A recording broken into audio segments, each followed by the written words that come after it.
Hello বন্ধুরা, তোমরা কেমন আছো? আশা করি অনেক ভালো আছো। আর থাম্বনেল তো দেখেই নিয়েছো। আর তোমার দাদাভাই বলছে কি খাবো, বৃষ্টি পড়ছে। আর কদিন আগে মালদায় প্রচুর বৃষ্টি পড়ছিল, তোমরা জানোই। আর এই বৃষ্টির ভিডিও হচ্ছে এটা, আর আমার শ্বশুরমশাইয়ের জন্মদিনের ভিডিও। তোমরা তো থাম্বনেল দেখে বুঝতেই পেরেছো। আর এখানে বৃষ্টি পড়ছে, আর বৃষ্টির মধ্যে একদমই ঘর থেকে বেরোতে পারছিলাম না। তারপরে তোমার দাদাভাই বললো একটু কিছু খাবার বানাও। আর কি খাবার বানাই, তো বুদ্ধি খাটাম, চালটাকে ভেজে আর একটু ঝালমুড়ির মতন বানাই আর চা করি। আর এখানে শাশুড়ি ফোন করছে তোমার দাদাভাইকে, আর ফোন করে বলছে সকালবেলায় তোরা তাড়াতাড়ি চলে আসিস। আর আমাদেরকেও বললো, মানে পরে আমাকে ফোন করে বলেছে এখন ওর মার সাথে ওর কথা হচ্ছে। আর কে কে ভিডিওটা দেখছো অবশ্যই কমেন্ট করবে, লাইক করবে, সাবস্ক্রাইব করবে, ফলো করবে। আর ভালো লাগলে ভিডিওটা শেয়ার করে দিবে।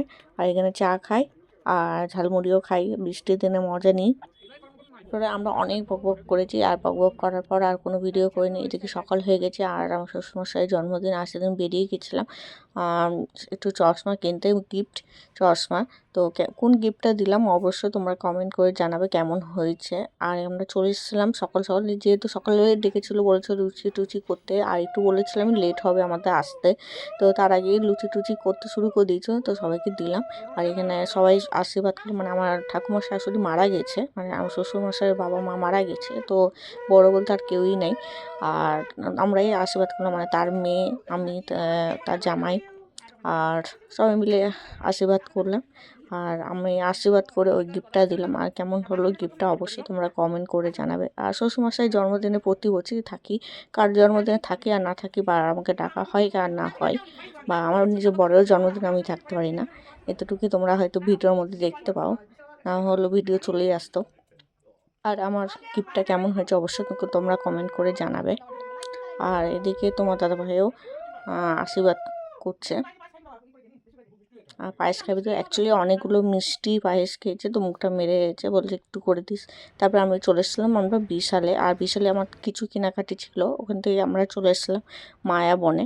আর মায়াবনে একটু লাঞ্চ আমরা করব। তো ওখানে শ্বশুর শাশুড়ি আর সবাই মিলে আসলো, তো আমরা বাইকে করে চলে এসেছি। আমি আগে চলে আসলাম, আর শ্বশুরমশাইরা আসলো। এসে দেখো কী সুন্দর ফুল ফুটেছে, আর দেখো টপে আমরা, বেশ আমাকে ভালোই লাগলো। তোমাদের কেমন লাগলো অবশ্যই কমেন্ট করবে। অ্যাকচুয়ালি এই খাওয়া দাওয়াটা ব্যাপারটা বাড়িতেই করার ব্যবস্থা ছিল, কিন্তু আমাকে বলা হয়েছিল, কিন্তু আমি প্রথমে বলে দিয়েছিলাম না আমি করতে পারবো না, সেদিন আসতেও পারবো না। তো ওই যে বললাম, শাশুড়ি আগের দিন ফোন করে বললো সকলে এখানে খাওয়া দাওয়া করবে। আর তারপরে বললো চলো তোমরা, তো যাই হোক কথা ফেলতে পারলাম না।